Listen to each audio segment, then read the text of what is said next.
Students আসসালামু আলাইকুম, welcome জানাই তোমাকে চলন অঙ্ক চালনার এই এমসিকিউ ক্লাসটাতে। আমাদের এই ক্লাসের বিশেষত্ব হচ্ছে আমরা খুব কম্প্যাক্টভাবে নেই, কথা কম, ভূমিকা কম, ডিরেক্ট ক্লাসে চলে যাই। যদি আগে পড়া থাকে তাহলে খুব ভালো, না পড়া থাকলেও পড়াগুলো রিক্যাপ হয়ে যাবে। আমার বলার আগে তুমি বলার চেষ্টা করো উত্তর কী হবে। রেডি সবাই? চলো, এখানে আমরা মোটামুটি 70টার মতো প্রশ্ন প্র্যাকটিস করব, যেগুলোর অধিকাংশই বিভিন্নবার বিভিন্ন বোর্ডে আসা। ওকে, আচ্ছা। তো এই ধরনের প্রশ্নগুলো আসলে আসবে, এখান থেকে একটা ভালো কনসেপশন নিবা এবং পরবর্তীতে যখন তুমি আবার বইটা পড়বা তখন এই যে টপিকগুলো থেকে ভাইয়া প্র্যাকটিস করাচ্ছে অবজেক্টিভ, ওই টপিকগুলোতে আরও বেশি ইম্পর্টেন্স দিবা। ঠিক আছে, চলো। প্রথম প্রশ্ন, সংখ্যা থেকে অনেক প্রশ্ন আসে, বুঝছো? মানে অস্থির সংখ্যাগুলো তোমাকে একদম ক্লিয়ার থাকতে হবে। এগুলো গোজামিল দিয়ে মনে রাখলে হবে না, এগুলো একদম ক্লিয়ার কনসেপ্ট দিয়ে মনে রাখতে হবে। যেমন ধরো, আমি যদি তোমাকে প্রাইমারিলি একটু বুঝাই নিই, তারপর যদি আমি সলিউশনে যাই। আমরা আমাদের কঙ্কালগুলোকে, মানে বডিতে যে হাড্ডি আছে সেটাকে আমরা দুই ভাগে ভাগ করলাম, রাইট? একটা হচ্ছে অক্ষীয় আর একটা হচ্ছে উপাঙ্গীয়। আশা করি সবাই বুঝো। অক্ষ তো মাঝখানে থাকে, তাহলে আমাদের বডির মাঝখান পার্টটা কি? আমাদের মাথা, আমাদের বক্ষপিঞ্জর, তাই না? এবং আমাদের পেছনে যে মেরুদণ্ড আছে এটা হচ্ছে আমাদের অক্ষ। আর আমরা যদি একটা পোকা হতাম তাহলে আমাদের উপাঙ্গ কি হতো? পোকার উপাঙ্গ বলতে ওর হাত পা, সুর, অ্যান্টেনা, এগুলোকে বোঝায় না? তা আমরা তো পোকা না। বাট উপাঙ্গ বলতে আসলে এই যে বডির থেকে যে বেরোইছে এই অঙ্গগুলোকে বোঝায়। তো আমাদের হাত এবং আমাদের পা, এগুলো হচ্ছে আমাদের উপাঙ্গ। তাহলে উপাঙ্গীয় কঙ্কাল কয়টা হবে? মোট হাড্ডি যদি 206টা হয়, এখান থেকে 80 বিয়োগ করলে কত থাকে? 126টা, রাইট? তাহলে দেখো, আমাদের উপাঙ্গকে আবার দুই ভাগে ভাগ করতে পারি। আমি যদি এটা তোমার জন্য একটু লিখে নেই, আমি জানি অনেকেই পারো, তাও একটু আমার সাথে ধৈর্য ধরে শুনতে পারো, তাহলে কনসেপ্টটা আরও ক্লিয়ার হবে। ওকে, তাহলে কঙ্কালকে আমরা ভাগ করলাম অক্ষীয় আর হচ্ছে উপাঙ্গীয়, রাইট? উপাঙ্গীয়, ওকে। উপাঙ্গের মধ্যে আবার দুইটা ভাগ আছে। ওকে, সংখ্যাগুলো লিখে ফেলি। অক্ষীয়তে 80, উপাঙ্গীয়তে কত বলো? 126। আচ্ছা, উপাঙ্গের মধ্যে আমাদের হাত দুইটাকে আমরা বলতেছি ঊর্ধ্বাঙ্গ আর পা দুইটাকে বলতেছি হচ্ছে নিম্নাঙ্গ, বুঝছো? তাহলে এখানে ঊর্ধ্বাঙ্গের অস্থি আছে, আবার নিম্নাঙ্গেরও অস্থি আছে। দুইটা যোগ করলে কত হবে? 126 হবে। ঊর্ধ্বাঙ্গের অস্থি বলতে ভাইয়া বলো দুইটা হাত, তো দুইটা হাতে কত জানো তো বোধ হয়? প্রত্যেকটা হাতে বা প্রত্যেকটা পায়ে 30টা করে হাড্ডি। তাহলে দুইটা হাতে কত? 60টা। কিন্তু কাহিনী হচ্ছে, ঊর্ধ্বাঙ্গ বলতে খালি হাত তা না, হাতের সাথে যে বক্ষ অস্থি চক্র আছে। বক্ষ অস্থি বলতে কি? যেইটার সাথে হাতটা লাগানো, বুকের যে অস্থিগুলোর সাথে হাতটা লাগানো। কোন অস্থি বলো তো? সামনের দিকে এই যে দুইটা ক্ল্যাভিকল আছে আমাদের, আর পেছনে এই যে স্ক্যাপুলা আছে, তাই না? এই 4টা হাড্ডি মিলে ঊর্ধ্বাঙ্গ কি বলে এটাকে? বক্ষ অস্থি চক্র হয়, বুঝছো? তাহলে 60টা হাতের, মানে দুই হাতে 60টা, আর 4টা হচ্ছে তোমার স্ক্যাপুলার ক্ল্যাভিকল থেকে। মোট কয়টা হইল? 64টা। ডান। নিম্নাঙ্গের ক্ষেত্রে দুই পায়ে তো 60টা গেল। আর পাগুলো বডির সাথে জোড়া লাগানো আছে কি দিয়ে বলো? শ্রোণী অস্থি দিয়ে, যেটাকে ইংরেজিতে আমরা বলি হিপ বোন, রাইট? হিপ বোন কয়টা? দুইটা। দুই পাশে দুইটা হিপ বোন। তাহলে 60 আর 2 কত হলো? 62। যোগ করলে কত হবে? 126। হিসাব কি মিলল? মেলা উচিত। অক্ষীয়র ক্ষেত্রে আসো। অক্ষীয়তে কি কি আছে ভাইয়া বললো? ভাইয়া বললো যে করটি আছে, রাইট? করটি বলতে সম্পূর্ণ মাথাকে বোঝায়। আর এই করটির মধ্যেও কিছু ভাগ আছে। কেমন? যেমন করটির যে পার্টটা তোমার ব্রেনকে ঢেকে রাখছে সেটাকে তুমি বলবা করটিকা, ওকে? আর যেই পার্টটা হচ্ছে মুখ গঠন করছে এটাকে বলবা মুখমণ্ডলীয় অস্থি। তাছাড়া কানের ভেতরেও 6টা অস্থি আছে। তো এই সব কিছু মিলে আমাদের করটির হাড্ডি কয়টা বলো? করটির হাড্ডি হচ্ছে 29টা। এই 29টার মধ্যে আবার ফ্র্যাকশন আছে। কীরকম ফ্র্যাকশন? চলো দেখি। তাহলে ভাইয়া বললো করটিকা, যেটা ব্রেইন ঢেকে রাখে, সেটার হাড্ডি কয়টা? 8টা। এবার এই ব্যাপারটা প্রচুর আসে পরীক্ষাতে, যে করটির কয়টা, করটিকার কয়টা। তাহলে দেখেই তুমি কীভাবে মনে করে ফেলবা? অনেক সময় তো উল্টাপাল্টা হইতে পারে। আমি যেটা করতাম, করটিকা শেষে একটা আ চলে আসে না, এই আ দিয়ে 8 নিয়ে আসতাম। করটিকা, আচ্ছা 8, আ থেকে 8, বুঝছো? তাহলে উল্টাপাল্টা লাগতো না। তাহলে করটি 29। করটি বড় জিনিস, অস্থির সংখ্যাও বেশি হবে, স্বাভাবিক। ঠিক আছে, তাহলে ভুল করবা। করটিকা 8। আচ্ছা, তারপর হচ্ছে মুখমণ্ডলীয় অস্থি। মুখমণ্ডলীয় অস্থি হচ্ছে 14টা।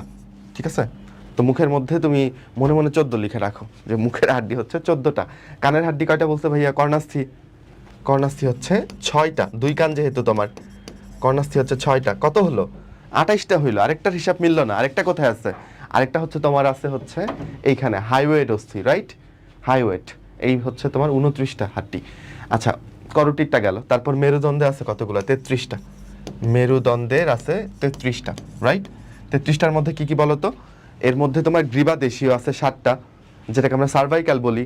অ্যান্ড দেন তোমার বক্ষদেশীয় আছে কয়টা? 12টা। বক্ষের পরে কি আছে তোমার বলো? এই যে লাম্বার অঞ্চল, তাই না? যে পেটের দিকের যে অঞ্চলটা, পেটের পেছন দিকের যে অঞ্চলটা, বা পিঠ বলা যায় আসলে, যাই হোক যেটাই বলো, লাম্বার অঞ্চল। তো লাম্বার অঞ্চলে আছে কয়টা? 5টা। তার নিচে হচ্ছে স্যাক্রাম, সেখানেও 5টা, আর কক্সিক্সে হচ্ছে 4টা। এই হিসাব হলো 33টা। হিসাবগুলো কিন্তু লাগবে। যদি তোমাকে প্রশ্নে বলে মেরুদণ্ডে কয়টি অনিয়ত অস্থি দিয়ে তৈরি, তুমি 33 দাগাবা।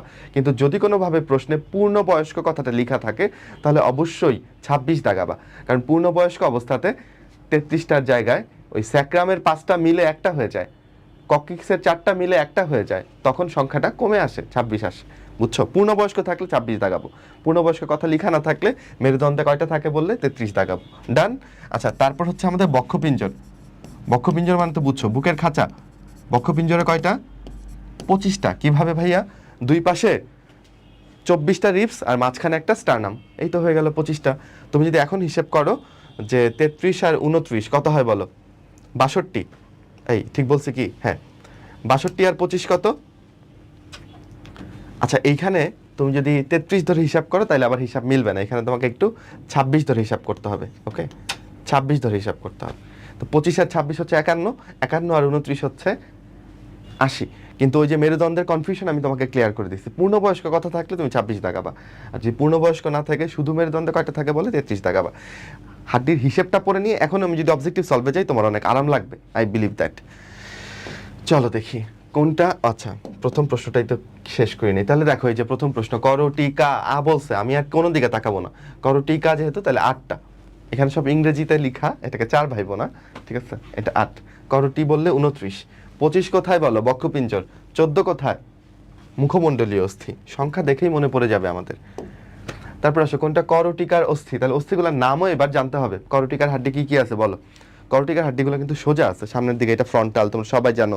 এরপর এখানে আছে 2টা প্যারাইটাল, রাইট? পেছন দিকে এটা হচ্ছে অক্সিপিটাল। এই যেখান দিয়ে, যেখানে একটা ছিদ্র থাকে, ওই ছিদ্র পথে সুষুম্না কাণ্ডটা নেমে যায়, একটা বড় ছিদ্র থাকে। সুষুম্না কাণ্ডটা যেই ছিদ্র দিয়ে নামে ওইটার নাম হচ্ছে ফোরামেনা ম্যাগনাম, ওইটার মালিককে অক্সিপিটাল। আর কানের উপর দিকে যে দুই পাশে 2টা হাড্ডি আছে, এদের নাম হচ্ছে টেম্পোরাল। এছাড়াও স্ফেনোয়েট, এথময়েট নামে হাড্ডি আছে, যেইটা আমার মাথা আসলে এখানে এইভাবে যদি আমি কেটে ফেলি, তারপর খুলিটাকে তুলে ফেললাম, ব্রেইনটাকে বের করলাম, অ্যান্ড দেন তুমি দেখতে পারবা ভেতরে এথময়েট এবং স্ফেনোয়েট 2টা হাড্ডি আছে। ওকে, তাহলে এরা সবাই করটিকার হাড্ডি। দেখি একটু প্রশ্নগুলো, কোনটা করটিকার হাড্ডি? প্যারাইটাল, আমি বোধহয় পেয়ে গেছি, 2টা প্যারাইটাল থাকে, আমি অলরেডি পেয়ে গেছি, এটাই হবে উত্তর। জাইগোমেটিক অস্থি কোনটা? এই যে এটা হচ্ছে জাইগোমেটিক অস্থি, চিনছো? এই যে এখানে একটু ফোলা অংশ থাকে না, এটা জাইগোমেটিক হাড্ডি। আচ্ছা, প্যালেটাইন। প্যালেটাইন আর প্যারাইটাল উল্টাপাল্টা করো না, প্যালেট শব্দ থেকে আসছে প্যালাটাইন। প্যালেট মানে কি? প্যালেট মানে হচ্ছে তালু। তাহলে তালু তৈরি করছে যে হাড্ডিটা, তার নাম কি? প্যালেটাইন। ওকে। ল্যাক্রিমাল, এটা একটু ভেতর দিকে থাকে, এটাও মুখমণ্ডলের হাড্ডি, বাকি সবগুলোই মুখমণ্ডলের হাড্ডি। পারা গেল? চল নেক্সট। কোন অস্থিটি ফোরামেন অফ ম্যাগনাম? আগেই বললাম যে ফোরামেন অফ ম্যাগনাম দিয়ে সুষুম্না কাণ্ডটা নেমে যায়। সুষুম্না কাণ্ড কি সামনে দিয়ে নামে? না, পেছন দিক দিয়ে নামে, তারপর মেরুদণ্ডের ভেতর দিয়ে যায়। তাহলে পেছনের এই হাড্ডিটার মধ্যে একটা ছিদ্র থাকে, ওই হাড্ডিটার নাম কি? অক্সিপিটাল। ওকে। মানবদেহে অস্থির সংখ্যা কয়টা? অনেক কঠিন প্রশ্ন, বোধহয় কেউ পারবা না। গ্রীবাদেশীয় কশেরুকা কয়টা? তাহলে আমি আবার একটু কশেরুকার হিসাবগুলো লিখি। গ্রীবাদেশীয় মানে সার্ভাইকাল, তো সার্ভাইকাল থাকে কয়টা? 7টা। থোরাসিক কয়টা? 12টা। লাম্বার কয়টা? 5টা। স্যাক্রাম কয়টা? 5টা, যেটা মিলে একটা হয়ে যায়। ককিক্স কয়টা? 4টা, যেটা মিলে একটা হয়ে যায়। তাহলে এই হিসাব ভুল করলে হবে না। ওকে, গ্রীবাদেশীয় যেহেতু চাইছে তাহলে 7টা। ওকে, এর মধ্যে জেনে রাখো যে প্রথম গ্রীবাদেশীয় যেটা, ওইটাকে কি নামে ডাকি আমরা? অ্যাটলাস। ওকে। দ্বিতীয় গ্রীবাদেশীয় যেটা, সেটাকে আমরা বলি হচ্ছে এক্সিস। 7 নাম্বার গ্রীবাদেশীয় কশেরুকাকে আমরা বলি হচ্ছে vertebra prominens. Vertebra prominens. Okay. আচ্ছা, কারণ এটার ওই ভার্টিব্রার পেছন দিকে যে একটা কাটা থাকে, স্পাইনাস প্রসেস, যেটা পিঠে হাত দিলে আমি একটা কাটা কাটা ফিল পাই না, এই স্পাইনাস প্রসেসটা অনেক চোখা থাকে, দ্যাটস ওয়াই এটাকে বলে ভার্টিব্রা প্রমিনেন্স। ওকে। আচ্ছা, মানুষের মেরুদণ্ডে লাম্বার কশেরুকার সংখ্যা কয়টা? মাত্রই বললাম 5টা। করটিতে কয়টা অস্থি আছে? এটা কি করটিকা বলছে? বলে নাই। এবং 8 সংখ্যাটাও নাই, তাহলে আর টেনশনের কোনো কারণ নাই, এটা ভুল করবা না। 29। মানুষের করটিকার অস্থি কোনটা? আবার মস্তিষ্কের মস্তিষ্ককে ঢেকে রাখছে এরকম হাড্ডি। খুলির হাড্ডি কোনটা দেখো, স্ফেনোয়েড। এইটা মস্তিষ্কের ফ্লোরটা তৈরি করে, মানে যেই ফ্লোরের উপর ব্রেইনটা বসানো, বুঝছো, ওই ফ্লোরটা তৈরি করে হচ্ছে স্ফেনোয়েড। তাহলে উত্তর কি হবে? আচ্ছা, স্ফেনোয়েডও হবে আবার প্যারাইটালও হবে, তাই না? দুইটাই উত্তর হবে। কোনো একটা ভুল হয়েছে এখানে তুলতে, অথবা প্রশ্নে হয়তো বা এরকম দুইটাই ছিল কিনা। তো এই দুইটাই করটিকার হাড্ডি। কোনটা দাগাবা, স্ফেনোয়েড না প্যারাইটাল? যেটা ইচ্ছা হয় দাগায়ও আর কি। এটা দুইটাই সঠিক, কিছু একটা ভুল হয়েছে এখানে। আর জাইগোমেটিক এবং ভোমার এগুলো হচ্ছে মুখমণ্ডলের হাড্ডি। বক্ষদেশীয় কশেরুকা কয়টা বলো? কশেরুকা মানে মেরুদণ্ড যেটা দিয়ে তৈরি, বক্ষদেশে কয়টা? সবচেয়ে বেশি, 12টা। কোনটা করটিকার জৌরস্থি? জৌরস্থি মানে কি? জোড়ায় জোড়ায় জোড়ায় থাকে। ওকে, তাহলে জৌরস্থি কোনগুলা দেখো, হয়েছে মাথায় এভাবে দুই হাত দাও না তুমি দুইটা প্যারাইটাল থাকে এখানে, বুঝছো, আর এই পাশে দুইটা টেম্পোরাল থাকে। ওকে, তাহলে প্যারাইটাল এবং টেম্পোরাল এটা হচ্ছে জৌরস্থি। তাহলে করটিকার মধ্যে জৌরস্থি হচ্ছে দুইটা। তোমার যদি মনে না থাকে তুমি এভাবে মনে রাখতে পারো। ধর টুম্পা একটা মেয়ে, বুঝছো, তাহলে টুম্পার পা কয় জোড়া? এক জোড়া। টুম্পার পা এক জোড়া, পা তো এক জোড়াই থাকবে। তাহলে টুম্পা দিয়ে মনে রাখবা টেম্পোরাল, আর পা দিয়ে মনে রাখবা প্যারাইটাল। করটিকার এই দুইটা হাড্ডি হচ্ছে জোর অস্থি, বাকি সবাই হচ্ছে একটা একটা। ফ্রন্টাল একটা, অক্সিপিটাল একটা, স্ফেনোয়েড একটা, এথময়েড একটা, সব একটা একটা। ওকে, টুম্পা দিয়ে টেম্পোরাল, পা দিয়ে প্যারাইটাল। দেখি তো আমরা এখানে টেম্পোরাল বা প্যারাইটাল পাই কিনা। টেম্পোরাল নাই, প্যারাইটাল আছে, নো প্রবলেম, এটাই উত্তর। ডান। মানুষের মুখমণ্ডলীয় অস্থির সংখ্যা কয়টা? মুখমণ্ডল মানে বুঝছো তো, 14টা। মুখে 14 লিখে রাখতে বলছিলাম তোমাকে। মানুষের করটির অস্থির সংখ্যা কত? একই প্রশ্ন, 29। অক্ষীয় কঙ্কালে অস্থির সংখ্যা কত? অক্ষীয় 80, তাই না? উপাঙ্গীয় বললে 126। উপাঙ্গীয় কঙ্কাল অস্থির সংখ্যা 126। দেখো একটু পড়ে নেওয়ায় এখন আমরা ফার্স্ট যেতে পারছি। আমি আশা করি আমার আগেই তুমি বলতে পারতেছো। বক্ষপিঞ্জর গঠন করবে এরকম অস্থির সংখ্যা কয়টা বলো? 25টা। আচ্ছা, এখন এখানে একটা কাহিনী আছে। কাহিনীটা হচ্ছে যে অপশনে এখানে কোনো ডাউট নাই, এই জন্য তুমি 25ই দাগাবা। বইতে একটু ডাউটফুল অবস্থায় আছে জিনিসটা। এক জায়গাতে বলা আছে হচ্ছে যে তোমার বক্ষপিঞ্জর হচ্ছে 37টা অস্থি দিয়ে তৈরি।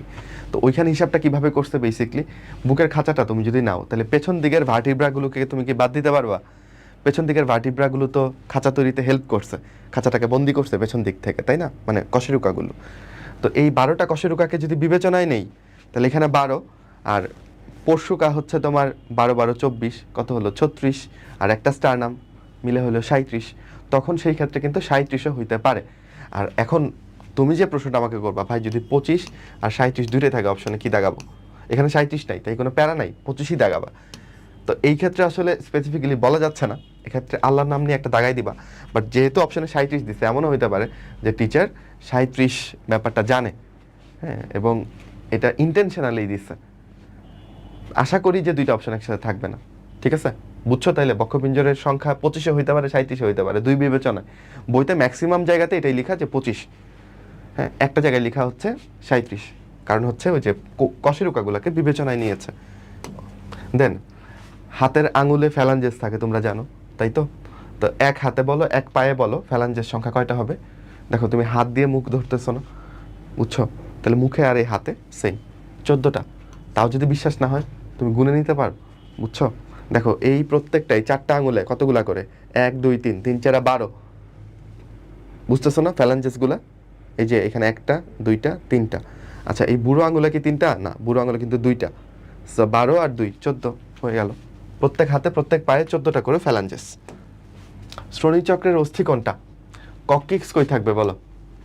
কক্কিক্স তো আমাদের মেরুদণ্ডের হাড্ডি, হ্যাঁ, এটা শ্রোণীচক্রের হাড্ডি না। শ্রোণীচক্র বলতে আমাদের হিপ বোনকে বোঝাচ্ছে। ওকে, আচ্ছা, তারপর আসো পিউভিস। এই পিউভিস হাড্ডিটা হচ্ছে আমাদের শ্রোণীচক্রের হাড্ডি, ইলিয়াম, ইসচিয়াম, পিউভিস। ওকে, এগুলো হচ্ছে শ্রোণীচক্রের হাড্ডি। নর্মালি আমরা হিপ বোন একটাই কাউন্ট করতেছি, বাট আসলে এটার মধ্যে 3টা হাড্ডি আছে যেগুলো মিলেমিশে একাকার হয়ে যায়, ইলিয়াম, ইসচিয়াম আর পিউভিস। ঠিক আছে, তাহলে উত্তর কি হবে বলো? পিউভিস হবে। ক্ল্যাভিকল স্ক্যাপুলা কেমনে হবে শ্রোণীচক্রের? এখানে কি আমাদের কোমরের নিচে কি ক্ল্যাভিকলার স্ক্যাপুলা থাকবে? সোজা ব্যাপার। তারপর নিচের কোনটা করটিকার অস্থি? একই টাইপের প্রশ্ন। এখানে প্যালেটাইন দেখে অনেকে উত্তেজিত হয়ে দাগাই ফেলতে পারে, ভুল করা যাবে না, আগেও পাইছি প্রশ্নটা। বক্ষ অস্থিচক্রের অস্থি হলো, বলো। বক্ষ অস্থিচক্রের, দেখো এখানে কিন্তু তোমাকে বক্ষ পিঞ্জর বলে নাই, এটা কিন্তু একটু তোমাকে অ্যাটেনশন দিতে হবে।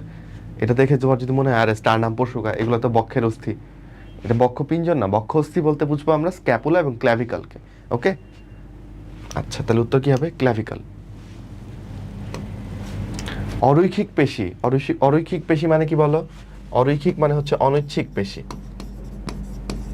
কারণ তুমি যদি রৈখিক পেশি দেখো তাহলে সেই রৈখিক পেশির মধ্যে তুমি ডোরাকাটা দাগ দেখবা, তাই না? এগুলো হচ্ছে তোমার ঐচ্ছিক পেশি। আর অরৈখিক পেশি কেমন দেখতে? এই যে অনেকটা এরকম মাকু আকৃতির, রাইট? এরকম মাকু আকৃতির কোষগুলো হয়। এদেরকে কি রৈখিক বলা যায়? বলা যায় না। এদের কি ডোরাকাটা দাগ আছে? নাই, এরা হচ্ছে অনৈচ্ছিক পেশি। তাহলে অনৈচ্ছিক পেশি কোথায় পাওয়া যাবে বলো? দেখো জিহ্বা তো আমি নাড়াইতে পারি, তাই না? গলবিল আমি নাড়াইতে পারি, যখন ঢোক গিলতেছি তখন গলবিল নড়তেছে। মধ্যচ্ছদা, মধ্যচ্ছদা মানে ডায়াফ্রাম, ডায়াফ্রাম আমি নাড়াইতে পারি। আমি যদি জোরে শ্বাস প্রশ্বাস নিতে যাই তখন আমি ডায়াফ্রামকে কিছুটা হলেও কন্ট্রোল করতে পারি, বুঝছো? তাহলে অরৈখিক পেশি আসলে থাকে হচ্ছে, বা অনৈচ্ছিক পেশি জরায়ু নালীতে, জরায়ু কন্ট্রোল করতে পারি না আমরা, বুঝছো? আচ্ছা তাহলে এটা অনৈচ্ছিক পেশি। জরায়ু ফিমেলে থাকে একটা অঙ্গ, যেটার ভেতরে আমি তুমি সবাই ছিলাম।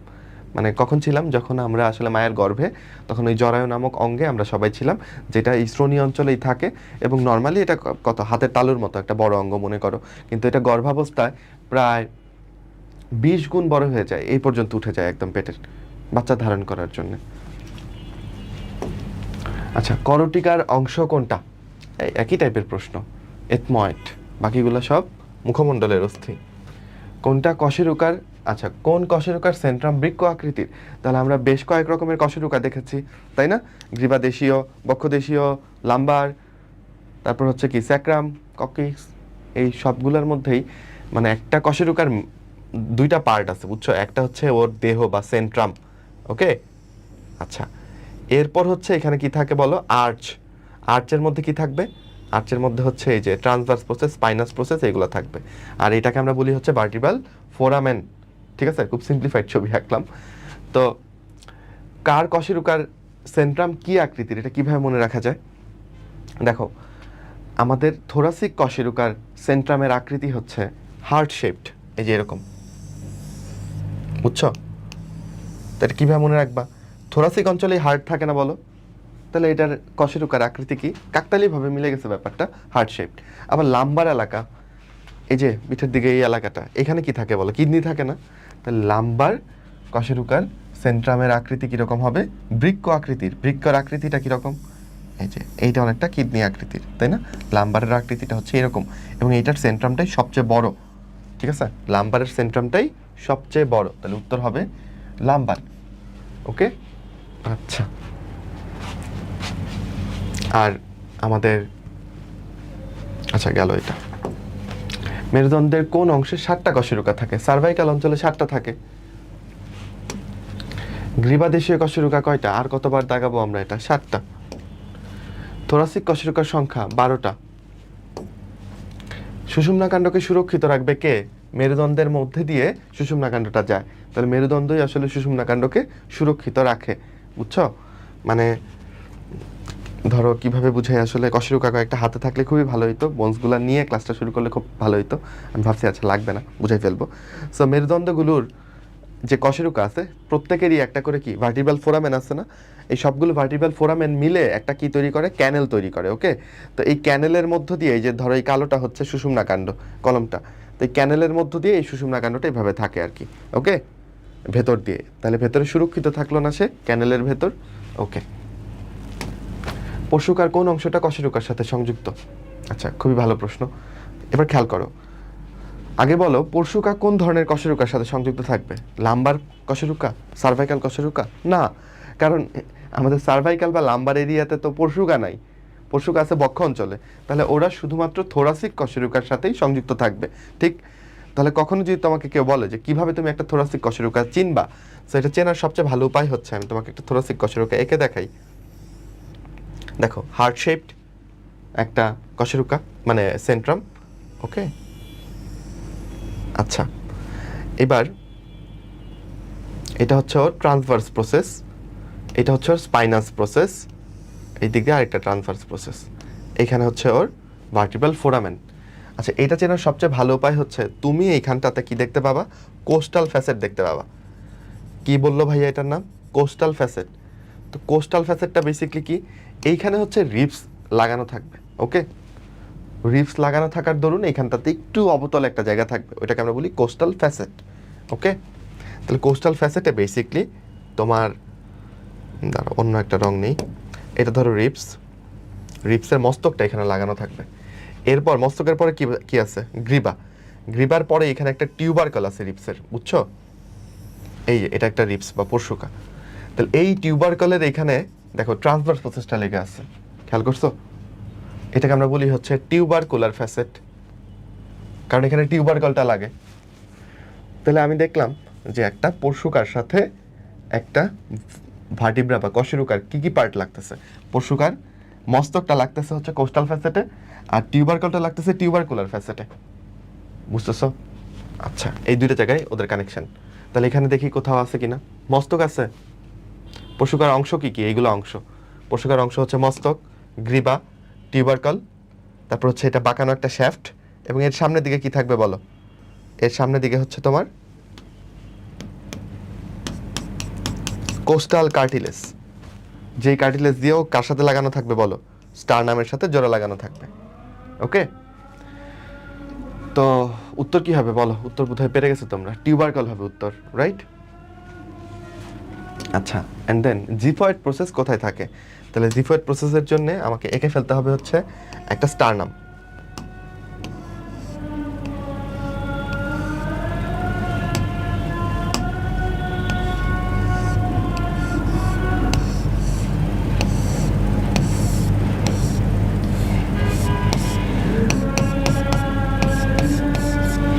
তো একটা স্টারনামের তিনটা পার্ট, বুঝছো? এটা হচ্ছে ওর ম্যানুব্রিয়াম, ম্যানুব্রিয়াম। আচ্ছা, এটা হচ্ছে ওর দেহ, আর শেষের পার্টটা হচ্ছে জিফয়েড প্রসেস। সাধারণত জিফয়েড প্রসেসটা প্রথম দিকে তরুণাস্থি নির্মিত থাকে, পরে বয়স হয়ে যাওয়ার পর এটা আবার অস্থি হয়ে যায়, এরকম আর কি, বুঝছো? আচ্ছা, তাহলে জিফয়েড প্রসেস কোথায় থাকবে বলো? স্টারনামে থাকবে। স্টারনামের আরও কিছু পার্ট যদি তোমাকে দেখাই দিই, এখানে দেখো একটা নচ আছে, নচ মানে একটা এরকম গর্ত, অবতল জায়গা, বড় করে একটা অবতল জায়গা। এটা কোনটা বলো তো? এই জায়গাটা হচ্ছে এই যে এখানে, তুমি যদি ধরো এখানে স্টারনামের উপরে দেখছো, এটাই হচ্ছে আমার সেই নচটা। এটার কয়েকটা নাম আছে, এটাকে আমরা বলি হচ্ছে সুপ্রা স্টার্নাল নচ। সুপ্রা মানে উপরে, তাই না? আর স্টারনামের উপরে, তাহলে সুপ্রা স্টার্নাল নচ এটা বলা যায়। আবার এটাকে বলা যায় হচ্ছে জুগুলার নচ। কি বলে বলো? জুগুলার নচ, এই নামেও ডাকা যায়। তাহলে এই নচটার মালিক ওকে বলো? স্টারনাম। এবং এইখানে লেগে থাকে কি বলো? এখানে লেগে থাকবে হচ্ছে তোমার দুই পাশ থেকে আসা ক্ল্যাভিকল, এখানে রাখবে হচ্ছে ফার্স্ট রিব, প্রথম রিবস, তাই না? আচ্ছা, কোনটা মানুষের টার্সাল অস্থি? ওকে, তাহলে আমাদের টার্সাল এবং কার্পাল অস্থিগুলোকে শিখে ফেলতে হবে। আমি প্রিফার করি কার্পাল অস্থিগুলোকে মনে রাখা। তাহলে ওইটা অপশনে সাধারণত কি থাকে? অপশন হচ্ছে কোনটা টার্সাল অস্থি বলছে না, দেখো এখানে ম্যাক্সিমাম বাকি অপশনগুলো হচ্ছে কার্পাল অস্থি। তো যে কোনো একটা পাশ শিখে রাখলে অন্য পাশে এমনিতেই হয়ে যায়। তো কার্পাল মানে হচ্ছে কবজির হাড্ডি, আর টার্সাল মানে হচ্ছে গোড়ালির হাড্ডি, রাইট? তো আমরা যদি কার্পালগুলোকে মনে রাখতে চাই, আমরা একটা নেমোনিক মনে রাখবো, সেটা হচ্ছে যে শি লুকস টু প্রিটি। আচ্ছা, প্রিটি বানান লিখতে গেলে আমার অলওয়েজ কনফিউশন হয় যে এখানে একটা টি না দুইটা টি, আমি একটু বানানটা দেখে নিই, বুঝছো? মাঝে মধ্যে এরকম হয়।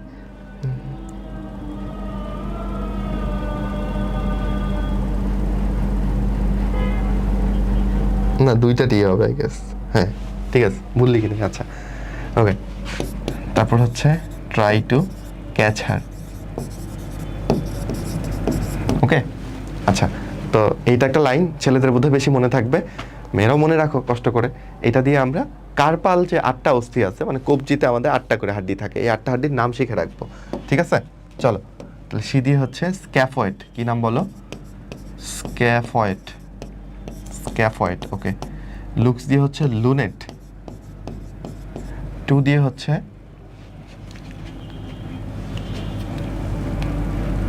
ট্রাইকোয়েট্রাল, না ট্রাইকোয়েট্রাল ট্রাই দিয়ে মনে রাখো। আচ্ছা আচ্ছা, ট্রাইকোয়েট্রালই মনে রাখো।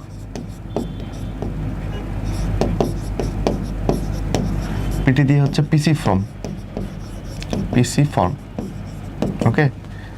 আর ট্রাই টু ক্যাচার একটা দিয়ে হচ্ছে ট্রাপিজিয়াম, এটা ট্রাপেজয়েড, ট্রাপেজিয়াম, আর এটা কি বলো, ট্রাপিজয়েড। ক্যাচ দিয়ে হচ্ছে ক্যাপিটেট,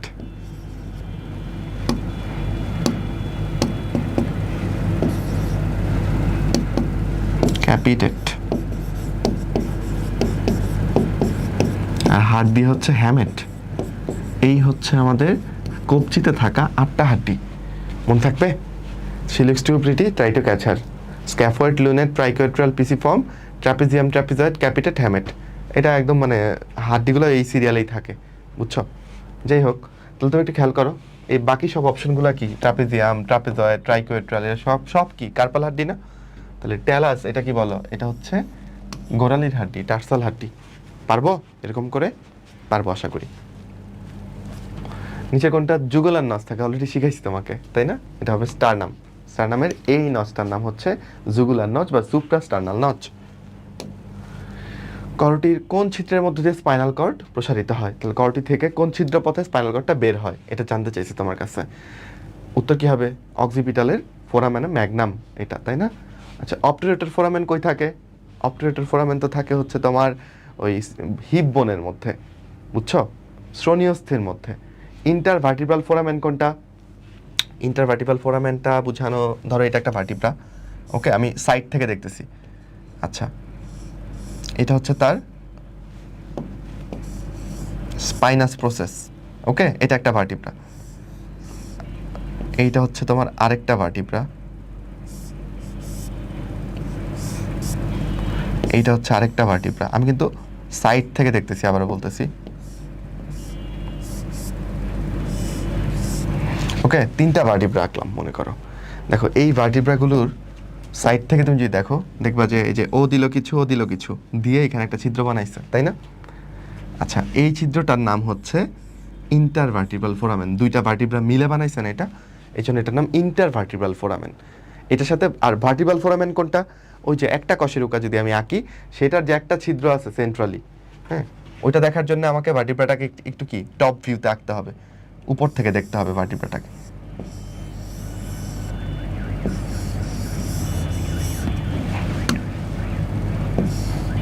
ধুর,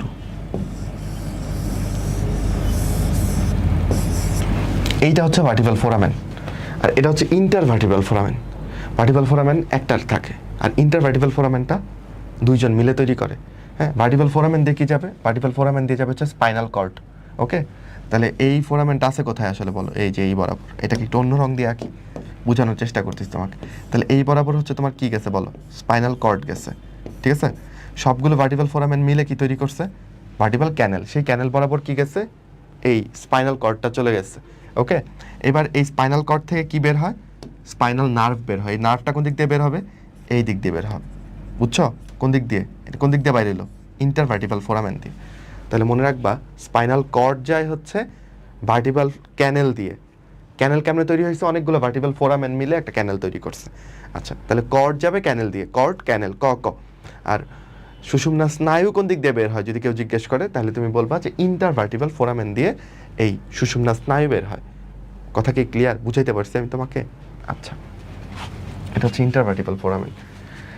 তো এখানে তো আমার স্পাইনাল নার্ভ জানতে চাই নাই, আমার স্পাইনাল কর্ড জানতে চাইছে।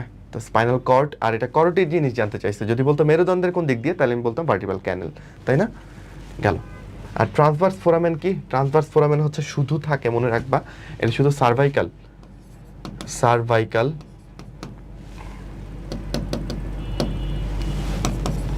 বা গ্রীবাদেশীয় কশেরুকার ক্ষেত্রে শুধু এই ট্রান্সভার্স ফোরামেন থাকে। ওইটা আর বেশি ডিটেলস তোমার লাগবে না। দীর্ঘ ষষ্ঠীর মতো দেখতে কোন হাড্ডিটা বলো? দীর্ঘ ষষ্ঠীর মতো দেখতে হচ্ছে ফিবুলা। ষষ্ঠী মানে একটা লাঠি, ফিবুলা হাড্ডিটা চিকন করে একটা জাস্ট কাঠির মতো, এই জন্য এটাকে বলছে দীর্ঘ ষষ্ঠীর মতো। আচ্ছা, না জ্যৈষ্ঠী না ষষ্ঠী, যাই হোক, জ্যৈষ্ঠী মনে হয়, জ্যৈষ্ঠী। ফিমারের মস্তক কোথায় আটকানো থাকে? তাহলে মস্তকগুলো কোথায় আটকানো থাকে এটা খুব ইম্পর্টেন্ট। গ্লেনয়েড গহ্বর, এখানে আটকানো থাকে হচ্ছে হিউমেরাসের মস্তক, বুঝছো? হিউমেরাস। আচ্ছা, অবটুরেটর ফোরামেন, এটা একটা ছিদ্র, বাট এখানে কারো মস্তক আটকানো থাকে না, ঠিক আছে? এটা স্টোনি অস্থির একটা ছিদ্র। এসিটাবুলাম, এইখানে থাকে হচ্ছে ফিমারের মস্তক, বুঝছো? এসিটাবুলামটা কে তৈরি করে? ইলিয়াম, ইসচিয়াম, পিউবিস, তিনজন মিলেই এই ছিদ্রটা তৈরি করে এবং ওই ছিদ্রের মধ্যে ফিমারের মস্তক ঢুকানো থাকে। ওকে। ইন্টারকন্ডাইলার নচ, না এটা ফিমারের ইন্টারকন্ডাইলার নচ হচ্ছে ফিমারের হাঁটুতে থাকবে তোমার। এই যে এরকম দুইটা বড় বড় পার্ট থাকে ফিমারের, এগুলোকে আমরা বলি কন্ডাইল। এই কন্ডাইল দুইটার মাঝখানে যে নচ বা অবতল জায়গা, এটাকে বলে ইন্টারকন্ডাইলার নচ। এখানে কেন মস্তক থাকবে? এটা ফিমারের নিচের দিকে হাঁটুতে থাকে। তাহলে উত্তর কি হচ্ছে? এসিটাবুলাম। এবার প্রশ্ন যদি করি, এসিটাবুলাম কে তৈরি করে? তুমি যদি বলো যে এটা ভাই ফিমার তৈরি করে, তাহলে হবে এটা কে তৈরি করে? ইলিয়াম, ইসচিয়াম, পিউবিস, তিনজন মিলেই তৈরি করে। যদি বলি তোমাকে গ্লেনয়েড গহ্বরের মালিককে, তুমি যদি বলো হিউমেরাস, তাহলে হবে গ্লেনয়েড গহ্বরটা কি হিউমেরাসে থাকে? উত্তর হচ্ছে না, এই গহ্বরটা থাকে হচ্ছে স্ক্যাপুলাতে। ওকে, গর্তটা কার? স্ক্যাপুলার। সেই গর্তের মধ্যে ঢুকে থাকে কার মাথা? হিউমেরাসের মাথা। আমি কি ক্লিয়ার করতে পারছি? তো অনেকেই উত্তেজিত হয়ে এটা শুরুতেই দাগায় ফেলে। প্রশ্ন আসছে গ্লেনয়েড গহ্বর কোথায় থাকে? দাগায় ফেলতে হিউমেরাসে থাকে। এই গহ্বরের মালিক তো হিউমেরাস না। হিউমেরাস হাতে ধরলে তুমি এখানে কোনো গ্লেনয়েড গহ্বর দেখাতে পারবা না। ওই গর্তটা থাকে হচ্ছে স্ক্যাপুলাতে, ভুল কইরো না। প্যাটেলা অস্থি হলো মেরুদণ্ডের? না, হাঁটুতে থাকে এটা। অগ্রপদ বলতে কোনটাকে বোঝায়? অগ্রপদ বলতে আসলে আমরা তোমার কি, এটা কি আসলে অগ্রপদ পশ্চাৎপদ তো আসলে ম্যামালদের ক্ষেত্রে ইউজ করে। হাত দুইটাকে বোধহয় অগ্রপদ, পা দুইটাকে পশ্চাৎপদ, এরকম বলে বোধহয়, বুঝছো? তো প্যাটেলা তো পায়ে থাকে, হাঁটুতে থাকে, করটিতেও থাকে না, তাহলে এটা পশ্চাৎপদ হবে। চিনছো প্যাটেলা? হাঁটুর মধ্যে বাটির মতো একটা স্ট্রাকচার আছে না, ওইটা হচ্ছে প্যাটেলা। কিউবয়েড অস্থি কোন অংশে দেখা যায়? আচ্ছা বলো তুমি, এই হাঁটু, উরু, এইগুলোর মধ্যে কি কিউবয়েডের নাম জীবনে শুনছো? তুমি তো হাতের পায়ের হাড্ডিগুলোর নাম জানো আশা করি, জানো না? Femur, tibia, fibula, patella, tarsal, metatarsal, এগুলোর নাম তো জানো। এখানে কোথাও কিউবয়েডের নাম পড়ছো কিনা? এখানে কোথায় পড়ছো পড়লে? আচ্ছা, উত্তর হচ্ছে গোড়ালিতে, বুঝছো? কিউবয়েড হাড্ডি থাকে হচ্ছে, এটা একটা টার্সাল হাড্ডি, ঠিক আছে? টার্সালগুলো তো আমি তোমাকে শিখাই নাই, কারণ কার্পালগুলো শিখছো। তো কবজি তো হবেই না, কবজির মধ্যে কার্পাল মধ্যে তুমি কিউবয়েড পড়ো নাই। হাঁটুতে প্যাটেলা থাকে, এখানেও নাই। উরুতে থাকে ফিমার, এইখানেও নাই। তাহলে উত্তর কোথায় হবে? গোড়ালি। তাহলে টার্সাল না পড়েও আমি এই টার্সাল হাড্ডি অ্যান্সার করতে পারছি অন্য জ্ঞান দিয়ে। টেন্ডনের ক্ষেত্রে কোনটা সঠিক? দেখো, আমি আমার বাচ্চাদেরকে জিজ্ঞেস করি যে বলো যে এখানে হাতে ধরলে এখানে শক্ত শক্ত পাওয়া যাচ্ছে, এটাকে কি বলে? এটা কি টেন্ডন, নাকি এটা লিগামেন্ট, নাকি এটা ধমনী, নাকি এটা শিরা? ঠিক আছে, অনেকেই বলে ভাই এগুলা বোধহয় ধমনী বা শিরা। না, এটা আসলে টেন্ডন। এই শক্ত শক্ত যেটা লাগতেছে, যেগুলোকে তুমি রগ বলো, হাতের রগ, পায়ের রগ, এগুলো আসলে টেন্ডন। এই টেন্ডনগুলো দিয়ে হাতের পেশিগুলো এই কবজির হাড্ডিগুলোর সাথে জোড়া লাগানো, বুঝছো? আমি যে যে কবজিটা মুভ করাচ্ছি, তাহলে এই পেশিটা আসলে এই কবজির হাড্ডির সাথে জোড়া লাগানো। এই পেশিটা যখন সংকুচিত হচ্ছে তখন কবজি এদিকে আসতেছে, এই পেশিগুলো যখন প্রসারিত হচ্ছে কবজি তখন পেছন দিকে যাচ্ছে, বুঝতে পারছো? তাহলে টেন্ডন বেসিকলি কি করে বলো? টেন্ডনের কাজ হচ্ছে পেশির সাথে অস্থির সংযোগ। আচ্ছা, এটা পড়ানোর সময় আমার সবচেয়ে ভালো লাগে হচ্ছে জীবনমুখী উদাহরণ দিতে। আমি একটা মুরগির রান আঁকতেছি, বুঝছো? দেশি মুরগির রান মনে করো। আচ্ছা, দেশি মুরগির রান সেদ্ধ করার পরে তুমি দেখবা যে এইখানে একটা রাবারি পার্ট আছে, আশা করি খেয়াল করছো সবাই। এই যে রানের এই পাশটাতে একটু রাবারি করে একটা পার্ট থাকে, দেখছো? আচ্ছা, এই পার্টটা আসলে এটার কাজ কি ছিল বলো? এই এই পার্টটা দিয়েও আসলে এই হাড্ডির সাথে লাগানো ছিল। তাহলে এটা ছিল ওর টেন্ডন। তুমি তাপ দিয়ে রান্না করার ফলে এটা ছিঁড়ে গেছে। তাহলে টেন্ডনটা কেমন, বুঝছো? আচ্ছা, তো এটা পেশির সাথে অস্থির সংযোগ করে। আর যদি লিগামেন্টের কথা বলি, লিগামেন্ট হচ্ছে হাড্ডির সাথে হাড্ডি সংযোগ করবে, ওকে? মানে অস্থির সাথে অস্থি, ওকে?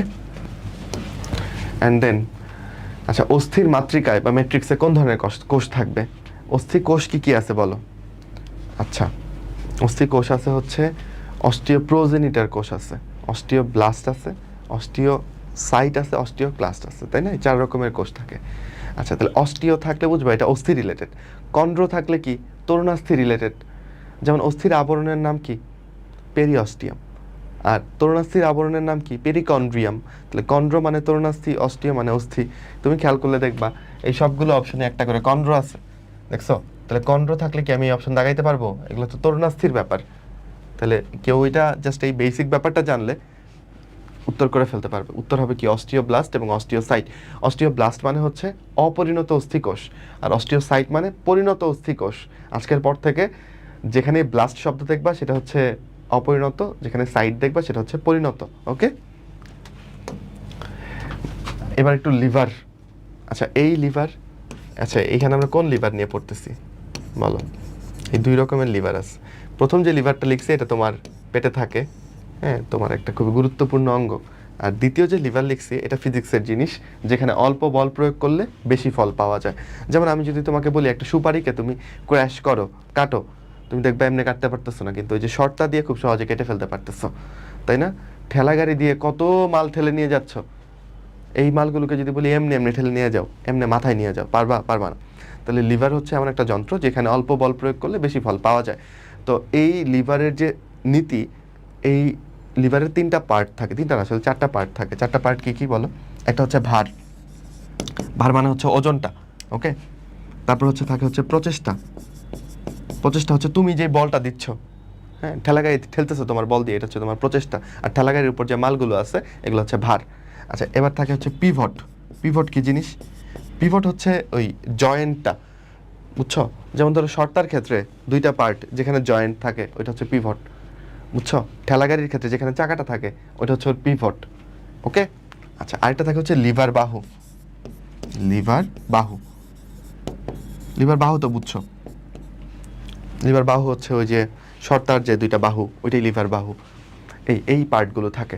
এবার আমাদের হিউম্যান বডিতে কোনটা কি হিসেবে কাজ করে?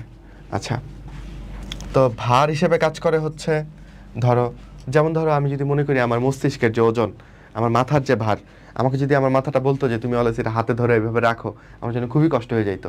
কিন্তু আমার মাথা যে আমার এভাবে অলওয়েজ উঁচু করে রাখতে হচ্ছে, এটাকে আমার ফিল করতে হইতেছে?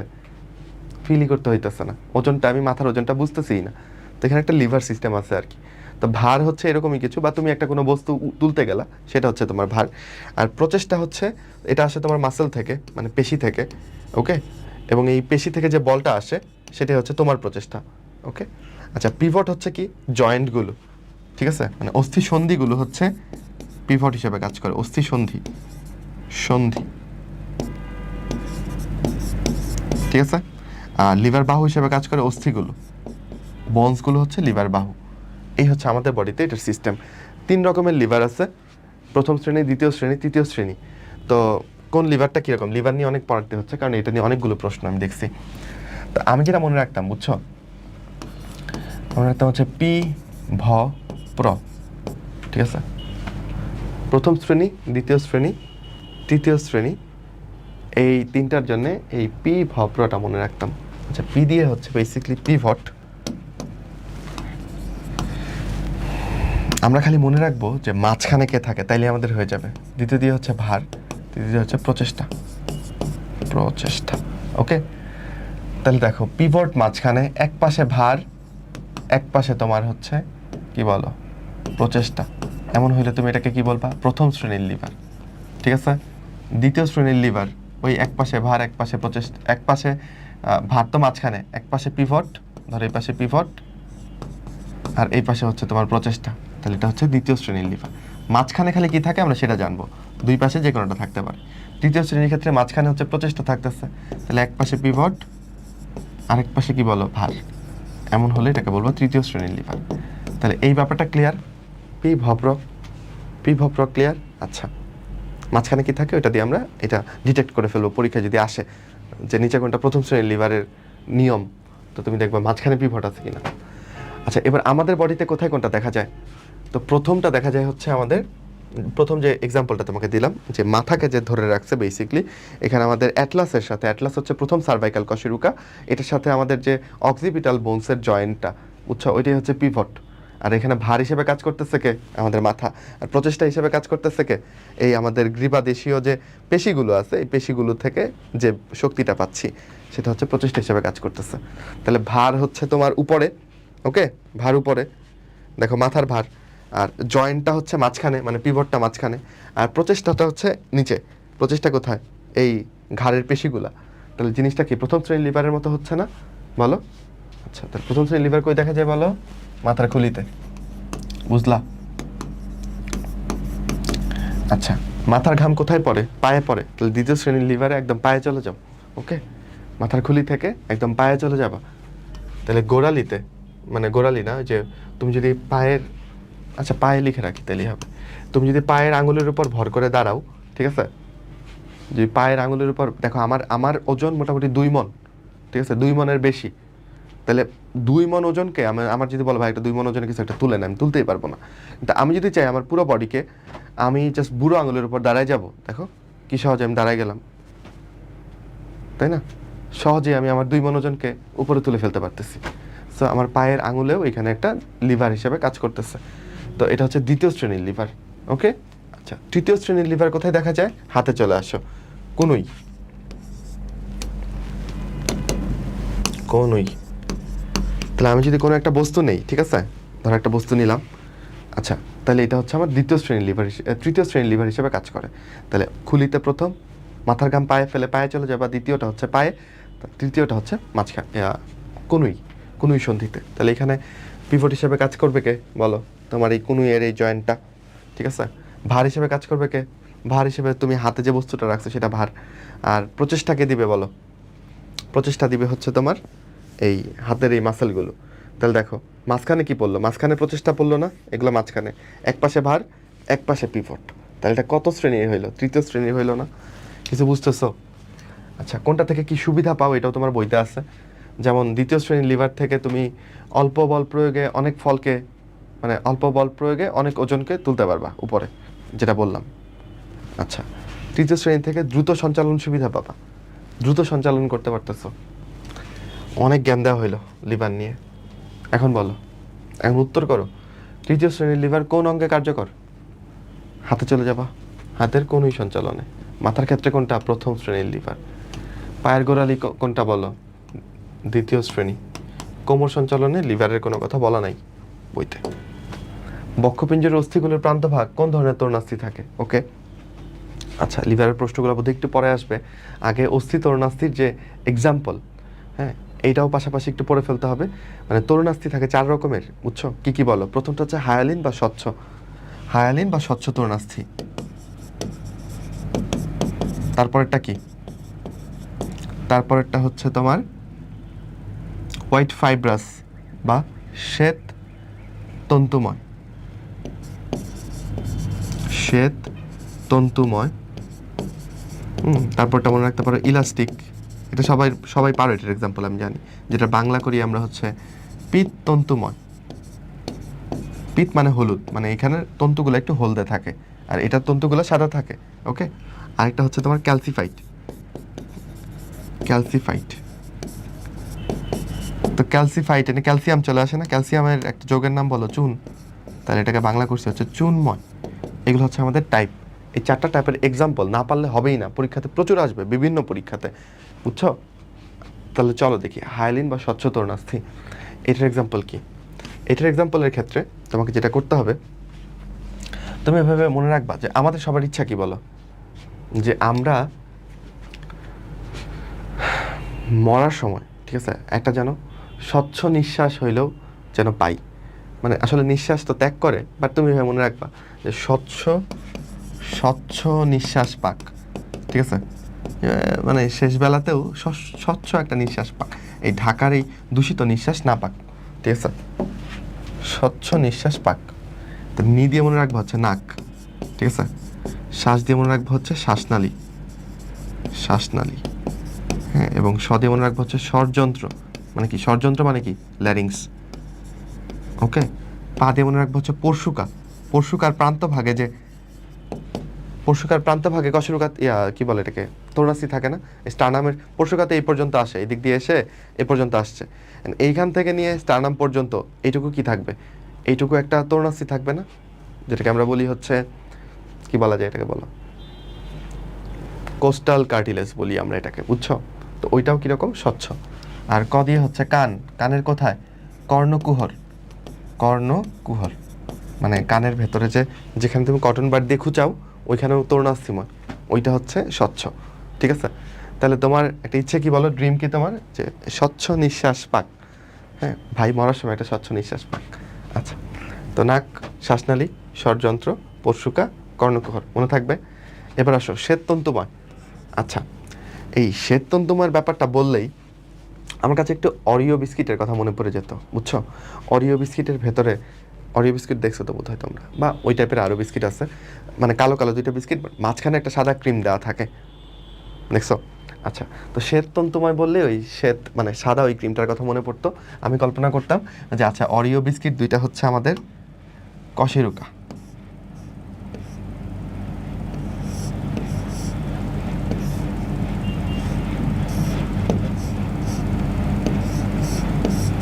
এই যে দুইটা কশেরুকা সাইড থেকে আঁকলাম, ওকে। এবার এই কশেরুকাগুলোর সংযোগস্থলে শ্বেততন্তুময় তরুণাস্থি থাকে। এনে ইন্টারভার্টিবল একটা ডিস্ক থাকে আর চারপাশে তরুণাস্থিও থাকে। তো দুইটা কশেরুকার মাঝখানে যে তরুণাস্থি থাকবে এটা কি বলো, শ্বেততন্তুময়, সাদা, ওকে। তাহলে কশেরুকা দুইটাকে তুমি অরিও বিস্কিট চিন্তা করলা, আর মাঝখানে সাদা ক্রিমটা শ্বেততন্তুময় তরুণাস্থি চিন্তা করলা, মানে যেভাবে মনে রাখা যায়। এর পাশাপাশি আরেকটা জিনিস মনে রাখতে পারো যে পিউবিক সিম্ফাইসিস যেটা থাকে হচ্ছে আমাদের স্ট্রোনি অস্থি দুইটা না, এই দুইটা এসে দুইটার পিউবিস এসে মিলে, বুঝছো, ওই জায়গাটাতেও কি থাকে, শ্বেততন্তুময় থাকে, পিউবিক সিম্ফাইসিস, সিম্ফাইসিস, ওকে। এই দুইটা জায়গায় ইলাস্টিক সবাই পারো, ট্রিপল ই, ইলাস্টিক নামে ই আছে, এক্সাম্পল হচ্ছে ট্রিপল ই, রাইট। একটা ই দিয়ে হচ্ছে এক্সটার্নাল ইয়ার, এক্সটার্নাল ইয়ার, এক্সটার্নাল ইয়ার বলতে কোনটাকে বোঝায়, পিনাকে বোঝায়, এই পিনাটা হচ্ছে এক্সটার্নাল ইয়ার, ওকে। আচ্ছা, তাহলে এটার আরেক নাম হচ্ছে পিনা, ওকে। একটা ই দিয়ে হচ্ছে এপিগ্লটিস, এপিগ্লটিস, এটাও ইলাস্টিক। আরেকটা ই দিয়ে হচ্ছে ইউস্টেশিয়ান টিউব, ইউস্টেশিয়ান, স্টেশিয়ান, আচ্ছা যাই হোক, টিউব, ইউস্টেশিয়ান টিউব, এই তিনটা হচ্ছে ইলাস্টিক গেল। আচ্ছা, ক্যালসিফাইড বা চুনময়, এটা বললেই আমার কাছে প্রথমেই হাড্ডি, হাড্ডি মানে ক্যালসিয়াম কোথায় বেশি থাকে বলো, হাড্ডিতে বেশি থাকে না, বুঝছো। তাহলে এরা হচ্ছে দুইটা প্রধান হাড্ডির মস্তকে থাকে, ওকে। ক্যালসিফাইড বা চুনময় বললেই তুমি বড় বড় দুইটা হাড্ডির কথা চিন্তা করে ফেলবা, হিউমেরাস ফিমারের কথা চিন্তা করে ফেলবা, এবং হিউমেরাস ফিমারের মস্তকে, বুঝছো, এই চুনময় তরুণাস্থিটা থাকে হিউমেরাস বা ফিমারের মস্তকে। তাহলে এটা লিখলাম না, তাহলে এই এক্সাম্পলগুলো খুবই ইম্পর্টেন্ট। এবার একটু দেখো বক্ষপিঞ্জরের অস্থিগুলোর, মানে বক্ষপিঞ্জরের অস্থি বলতে এখানে কাদেরকে বুঝাইছে, পরশুকা, পরশুকার প্রান্তভাগে কোন ধরনের তরুণাস্থি থাকে তুমি বলো, হায়ালিন তরুণাস্থি থাকে না পরশুকার প্রান্তগুলোতে, ভাইয়া কি শিখাইলো যে পরশুকা। শ্বাসনালীতে কোন ধরনের তরুণাস্থি, স্বচ্ছ নিঃশ্বাস পাক, তাহলে স্বচ্ছ বা হায়ালিন। পিউবিক সিম্ফাইসিসে কোন ধরনের বলো, পিউবিক সিম্ফাইসিস, ওইটা ওইখানেও দুইটা বোনসের মাঝখানে একটা তরুণাস্থি ছিল, দুইটা পিউবিস বোনসের মাঝখানে, দুইটা কশেরুকার মাঝখানে একই তরুণাস্থি ছিল, যেটাকে অরিও বিস্কিট দিয়ে ভাই মনে রাখছিল শ্বেততন্তুময়। পিত্তন্তুময় তরুণাস্থি কোনটা, পিত্তন্তুময় মানে ইলাস্টিক, হলুদ তন্তু থাকে ওইখানে, বুঝছো। তাহলে শ্বাসনালী তো হায়ালিন বা স্বচ্ছ, ওকে। ভ্রূণীয় কঙ্কাল আসলে স্বচ্ছ, এটা আগের বইতে ছিল এখন নাই। পিনা কি বলো, পিনা হচ্ছে ইলাস্টিক। পরশুকার প্রান্তভাগও কি বলো, স্বচ্ছ। উত্তর হবে বি নাম্বার, পারতেছি। দুইটা কশেরুকার মধ্যবর্তী স্থানে, দুইটা কশেরুকা অরিও বিস্কুট আর মাঝখানে সাদা, তাহলে শ্বেততন্তুময়। স্বচ্ছ তরুণাস্থি কোথায় পাওয়া যাবে, স্বচ্ছ স্বচ্ছ স্বরযন্ত্রে পাওয়া যাবে। আচ্ছা, আলজিব্বাতে আসলে তরুণাস্থি নাই, আলজিব্বা হচ্ছে তোমার ইউভুলা, আর এপিগ্লটিসের বাংলা হচ্ছে উপজিব্বা। এখানে উপজিব্বা লিখলে ভালো হইতো, কিন্তু এই বহিকর্ণীয় ইউস্টেশিয়ান নালী এবং উপজিব্বা এরা সবাই কি বলো, ইলাস্টিক, তাই না। তাহলে স্বরযন্ত্র হচ্ছে স্বচ্ছ। চুনময় তরুণাস্থি, হাড্ডিতে চলে যাও, চুনের কথা বলছে, চুন ক্যালসিয়াম হাড্ডিতে বেশি থাকে, তাহলে হিউমেরাস ফিমারের মস্তক। শ্বাসনালী ও নাকে, নাক বলছে স্বচ্ছ, স্বচ্ছ নিঃশ্বাস পাক। হিউমেরাস ফিমারের মস্তক দেখো কত আসছে এই প্রশ্নটা, এগুলো সবই বোর্ডে আসছে, বুঝছো। ক্যালসিফাইড, তাহলে না পারলে হবে হিউমেরাসের মস্তকে ক্যালসিফাইড। পড়ার দরুন আমরা এখন দ্রুত যেতে পারতেছি। এক্সিস কোন অঞ্চলের কশেরুকা বলো, শিখাইছি। এক্সিস কাকে বলে, C1 কে, সার্ভাইকাল 1 কে বলে এক্সিস, যেটা দেখতে আংটির মতো, যেটা কোনো সেন্ট্রাম নাই, ট্রান্সভার্স প্রসেস, তোমার ওই কি বলে স্পাইনাস প্রসেস এগুলো নাই, বুঝছো। খালি একটা আংটির মতো, রিংয়ের মতো গঠন, অনেক বড় একটা ভার্টিব্রাল ফোরামেন ওয়ালা, তাহলে এটা হচ্ছে গ্রীবাদেশীয়। এক্সিস কোনটা বলো? এক্সিস হচ্ছে সার্ভাইকাল 2, 2 নাম্বার সার্ভাইকাল কশেরুকা। এটা দেখতে কি আংটির মতো? না, আংটির মতো হচ্ছে C1, অ্যাটলাসটা হচ্ছে আংটির মতো, তাই না? সেন্ট্রাম ও স্পাইনাস প্রসেস অনুপস্থিত। কার ক্ষেত্রে অনুপস্থিত বললো ভাই? অ্যাটলাসের ক্ষেত্রে অনুপস্থিত, এক্সিসের ক্ষেত্রে থাকে। ওকে, আচ্ছা, সেন্ট্রামের সম্মুখ এই, তাহলে এক্সিস থেকে একটা পয়েন্ট তুমি যদি মনে রাখতে চাও তাহলে তুমি এইটা মনে রাখবা যে ওডন্টয়েড প্রসেস থাকে। এক্সিস 2 নাম্বার কশেরুকার একটা প্রসেস মানে একটা বর্ধিত অংশ, সেটার নাম কি? ওডন্টয়েড প্রসেস। ওকে, এটা দাঁতের মতো, তাই ওডন্টয়েড বলতেছি। এবং ফাঁসি যখন ঝুলে মানুষজন, তখন অনেক সময় এই প্রসেসটা ভেঙে যায়, বুঝছো? ওডন্টয়েড প্রসেসটা ভেঙে যায় দড়ির চাপে। তো এক্সিস থেকে একটা জিনিস মনে রাখতে হলে এই ওডন্টয়েড প্রসেস। আচ্ছা, আরও 2টা প্রসেস আছে, মনে রাখতে পারো, ম্যামিলারি এবং অ্যাক্সেসরি প্রসেস। এই ম্যামিলারি এবং অ্যাক্সেসরি প্রসেস থাকে হচ্ছে লাম্বার কশেরুকাতে, এইটাও মনে রাখতে পারো। ওকে, আচ্ছা, ভার্টিব্রাল ফোরামেন বড় গোলাকার। ভার্টিব্রাল ফোরামেন বড়, কিন্তু এটা গোলাকার না। এটা কি? এক্সিসের ক্ষেত্রে এটা হচ্ছে ত্রিকোণাকার, বুঝছো? যাই হোক, তোমাকে যেটা শিখতে বলছি এটা তুমি ভুলো না, তাইলে হবে। কোন কশেরুকাতে ট্রান্সভার্স ফোরামেন পাওয়া যায় না? তাহলে ট্রান্সভার্স ফোরামেন পাওয়া যায় কোথায় ভাই? শিখাইছে সার্ভাইকাল কশেরুকাগুলাতে। দেখো, অ্যাটলাস এটা cervical 1, axis cervical 2, vertebral prominence cervical 7, এই সবগুলোতেই কি পাবা? ট্রান্সভার্স ফোরামেন অবশ্যই পাবা। তো স্যাক্রামে কি পাবা না? ট্রান্সভার্স ফোরামেন পাবা না। হ্যাঁ, আচ্ছা, গ্লেনার্ড গহ্বর কোথায় থাকে বলো? স্ক্যাপুলাতে। স্ক্যাপুলা কোন অঞ্চলের অংশ, মানে কোন জায়গার হাড্ডি? অগ্রপদ, পশ্চাৎপদ, শ্রোণীচক্র? না, বক্ষ অস্থি চক্র। স্ক্যাপুলা হচ্ছে বক্ষ অস্থি চক্রের অংশ। সবচেয়ে বড় অস্থির না? অনেক কঠিন প্রশ্ন। ফিমারের বৈশিষ্ট্য কোনটা? দেখো, ডেল্টয়েড রিজ, এটা কার থাকে? এটা হিউমেরাসে থাকে। এগুলো খুব ইম্পর্টেন্ট। হিউমেরাসে থাকে হচ্ছে ডেল্টয়েড রিজ। ট্রোকান্টার এইটা থাকে হচ্ছে ফিমারে, বুঝছো? এইটা ফিমারে থাকে। আচ্ছা, ক্ল্যাভিকল তো একটা হাড্ডি, এটা তো ফিমারের বৈশিষ্ট্য হইতে পারে না। ট্রক্লিয়া এটা কই থাকে? এটা হচ্ছে আলনাতে থাকে।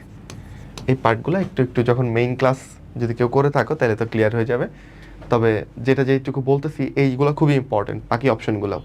যেমন এইবার আসছে ফিমারের বৈশিষ্ট্য কোনটা, কোন এক সময় আসবে যে ডেল্টয়েড রিজ কোথায় থাকে, বা মেডিকেলেই তো একবার আসছে বোধহয় এটা, ডেল্টয়েড রিজ কোথায় থাকে। তো ভালো করে পড়ো, তাহলে উত্তর কী হবে এখানে? ফিমারের বৈশিষ্ট্য হচ্ছে ট্রোকান্টর। ট্রোকান্টর আর কোথাও নেই, বুঝছো? ঘাসফড়িংয়ের ফিমারের উপরে ট্রোকান্টর থাকে, মানুষের ফিমারের উপরে ট্রোকান্টর থাকে। আর হিউমেরাসের বর্ধিত অংশটাকে আমরা ট্রোকান্টর না বলে টিউবারকল বলি। ট্রোকান্টরটা টিউবারকল থেকে আরেকটু বড়। আচ্ছা, অনুচ্ছিক পেশির ক্ষেত্রে কোনটা প্রযোজ্য? প্রতি কোষে অসংখ্য নিউক্লিয়াস বিদ্যমান না, প্রতি কোষে একটা নিউক্লিয়াস বিদ্যমান। অনুচ্ছিক পেশি হচ্ছে এরকম মাকু আকৃতির, প্রত্যেক কোষে কয়টা? একটা নিউক্লিয়াস, মাকু আকৃতির। এটা তো প্রযোজ্য। ইন্টারক্যালটিক ডিস্ক কই থাকবে বলো? হৃৎপেশিতে, হৃৎপেশি। চোখ এবং জিহ্বায় বিদ্যমান থাকবে কি? ঐচ্ছিক পেশি, এগুলো আমরা নাড়াইতে পারি।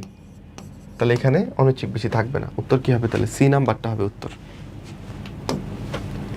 পেশিকলার আবরণ, পেশিকলার, আসলে পেশিকলা না বলে পেশি কোষ বললে ভালো হইতো। পেশি কোষের এক একটা আবরণকে আমরা বলি হচ্ছে সার্কোলেমা। সার্কো মানেই পেশি, ওকে, লেমা মানে আবরণ। পেশি কোষের আবরণকে কি বলে? একই প্রশ্ন, সার্কোলেমা। মায়োফাইব্রিল কি? পেশি তন্তু, বুঝছো? মায়োব্লাস্ট এটা তুমি বলতে পারো অপরিণত পেশি কোষ। ঐচ্ছিক পেশিতন্তুর আবরণকে কি বলে? একই জিনিস বলে, সার্কোলেমাই বলে। হৃৎপেশির ক্ষেত্রে কোনটা সঠিক? হৃৎপেশির ক্ষেত্রে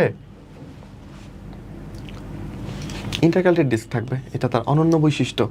নিউরন কেন থাকবে না? হৃৎপেশিতে অবশ্যই নিউরন থাকে। আচ্ছা, সার্কোপ্লাজম স্বল্প না, সার্কোপ্লাজম ভালো পরিমাণে থাকে। নিউক্লিয়াস একটা থাকে। নিউক্লিয়াস অসংখ্য কোথায় থাকবে বলো? ঐচ্ছিক পেশিতে থাকবে, বুঝছো?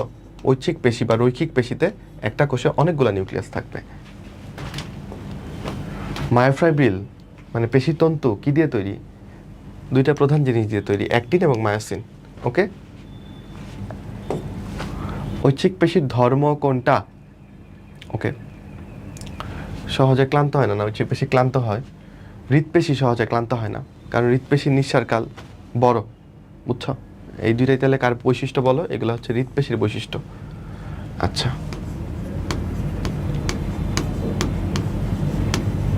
সংকোচন প্রসারণ ক্ষমতা মন্থর ও দীর্ঘস্থায়ী না, এটা অনিচ্ছিক পেশির বৈশিষ্ট্য লেখা আছে।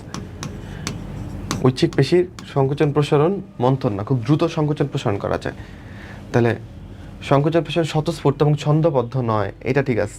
কারণ দেখো স্বতঃস্ফূর্ত কারটা, যেমন হৃৎপেশি স্বতঃস্ফূর্তভাবে প্রতিনিয়ত নিজের বিট করতেছে।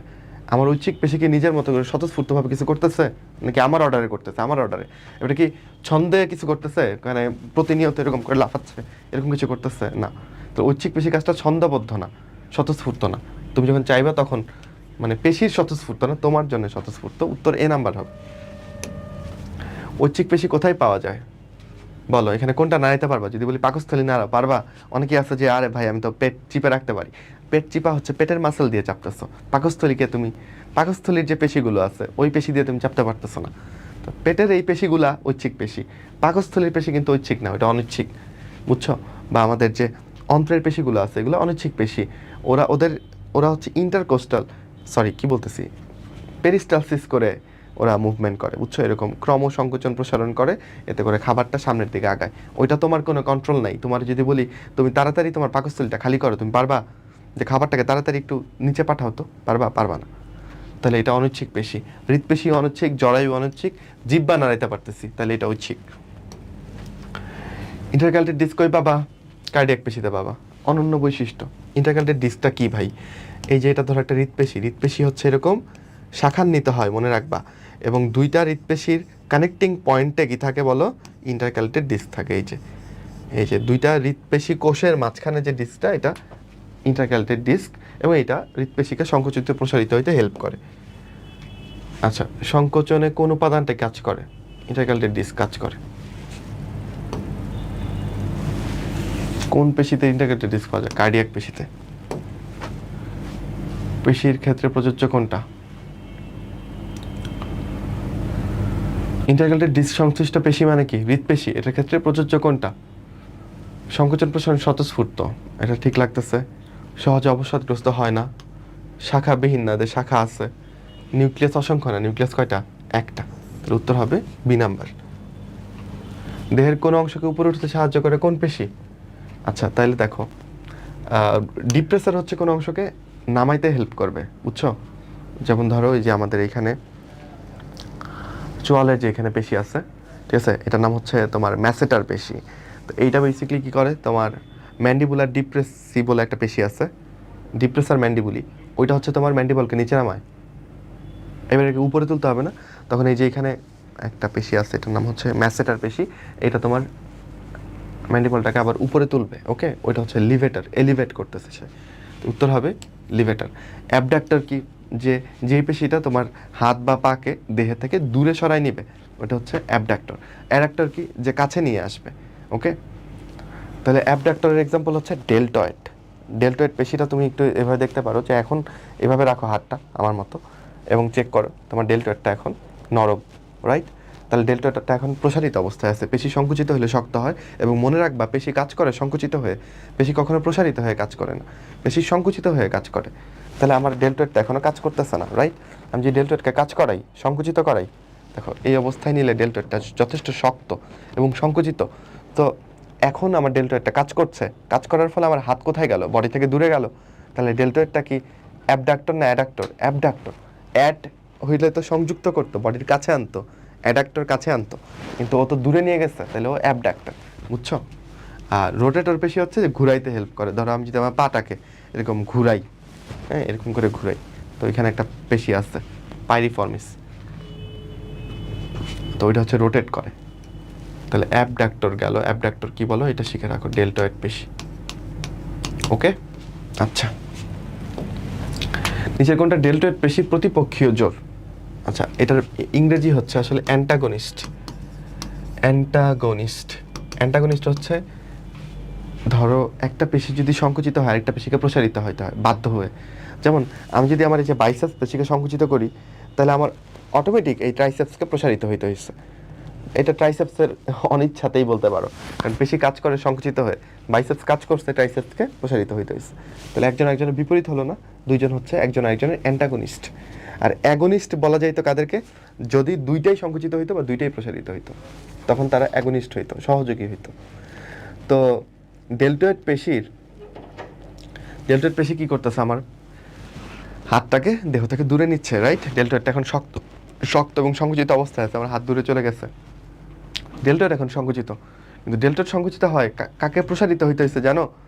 এই যে এইখানে বুকের এইখান থেকে একটা মাসল গেছে, এটার নাম হচ্ছে পেক্টোরালিস মেজর, ওকে প্রসারিত হইতে হয়েছে। পিঠের দিক থেকে পিঠের এইখান থেকে একটা মাসল আসছে, ওকে, এটার নাম হচ্ছে ল্যাটিসিমাস ডরসি। এই ল্যাটিসিমাস ডরসিকেও প্রসারিত হইতে হয়েছে। তাহলে যে ল্যাটিসিমাস ডরসি, পেক্টোরালিস মেজর, এরা সবাই ডেল্টয়েড পেশির কি বলো? প্রতিপক্ষীয় জোট, মানে অ্যান্টাগনিস্ট। ওকে, বাইসেপস ফিমোরিস তো পায়ে থাকবে, ওর সাথে ডেল্টয়েডের সম্পর্ক নেই। সোলিয়াস মাসেলও কি থাকবে? পায়ে থাকবে, ওদের সাথে সম্পর্ক নেই। তৃতীয় শ্রেণীর লিভারের উদাহরণের ক্ষেত্রে মানুষের কোন সন্ধি কি হিসাবে কাজ করে বলো? যেহেতু বলছে কোন সন্ধি, তো যে কোনো সন্ধি কি বলো? পিভট বা শিখাইছে, তাই না? তৃতীয় শ্রেণীর লিভারের ক্ষেত্রে কোনটা সঠিক? তাহলে আমরা তোমাকে শিখেছিলাম হচ্ছে পি ভ প্র, তাই না? তাহলে মাঝখানে কি খুঁজবা? ভ দিয়ে কি ছিল? ভার, তাই তো? তাহলে মাঝখানে ভার খুঁজো দ্বিতীয় শ্রেণীর লিভারের ক্ষেত্রে, এই তো ভার। এখানে আসলে দেখো, এখানে হচ্ছে তোমার প্রচেষ্টাকে বলছে বল, হ্যাঁ, প্রচেষ্টার বল একই কথা। আর পিভটকে বলছে ফ্যালক্রাম, বলা যায়, কিন্তু সমস্যা নেই, মাঝখানে ভার আছে হচ্ছে এটাতে, তাহলে এটাই হবে আমার উত্তর। প্রথম শ্রেণীর লিভারের ক্ষেত্রে মাঝখানে কি থাকবে বলো? পি ভ প্র, তাহলে পি দিয়ে পিভট মানে হচ্ছে ফ্যালক্রাম, তাহলে মাঝখানে ফ্যালক্রাম আছে কোনটার ক্ষেত্রে? এইটার ক্ষেত্রে, তাহলে উত্তর হবে এইটা। দেখো আমি কিন্তু দুই পাশ দেখতেছি না, বুঝছো? মাঝখানেরটা দেখে আমি সিলেক্ট করে ফেলতেছি। দ্বিতীয় শ্রেণীর লিভার কোনটা? মাথার ঘাম পায়ে চলে গেছিল, তাহলে পায়ে চলে যাও, তাহলে পায়ের পাতার গোড়ালি। প্রথম শ্রেণীর লিভারের মতো কাজ করে কোনটা? প্রথম শ্রেণীর লিভারের মতো কাজ প্রথম কোনটা? করোটি এবং অ্যাটলাস শিখাইছি, পারতেছ? আচ্ছা, তাহলে লিভারের প্রশ্নগুলো একটু শেষে আসছে, সমস্যা নেই। সো অনেকগুলো প্রশ্ন সলভ করলাম অনেকখানি সময় নিয়ে, and this is the end of this chapter. এবং সবাইকে অনেক থ্যাংক ইউ। অন্যান্য ক্লাসগুলো করে ফেলো যেভাবে এগুলো করতেছো, ঠিক আছে? আর বন্ধুদের মাঝখানে ব্যাপারগুলো শেয়ার করো। আশা করি এই ক্লাসে যেগুলো সলভ করলাম দেখবা বোর্ডে ঘুরে পেঁচায় এগুলোই আসতেছে, এবং তুমি খুব ভালো মতো অ্যান্সার করে ফেলতেছো। এবং অ্যান্সার করার যে একটা আর্ট, একটা স্টাইল আছে, এটা আশা করি বুঝতে পারতেছো। এই যেমন লাস্টে আমরা যেই লিভারের ব্যাপারটাই বললাম, এটা অনেকেই পাগলের মতো মুখস্থ করে খুঁজে বের করার চেষ্টা করবে, আর তুমি বুদ্ধিমান, তুমি খালি মাঝখানেরটা দেখে সিলেক্ট করে ফেলবা। দ্রুত অ্যান্সার করাও একটা আর্ট, তাই না? আমরা এগুলো শিখছি। তো ভালো থেকো, সুস্থ থেকো, সুন্দর থেকো। অন্য একটা ক্লাসে আবার দেখা হচ্ছে। আসসালামু আলাইকুম সবাইকে।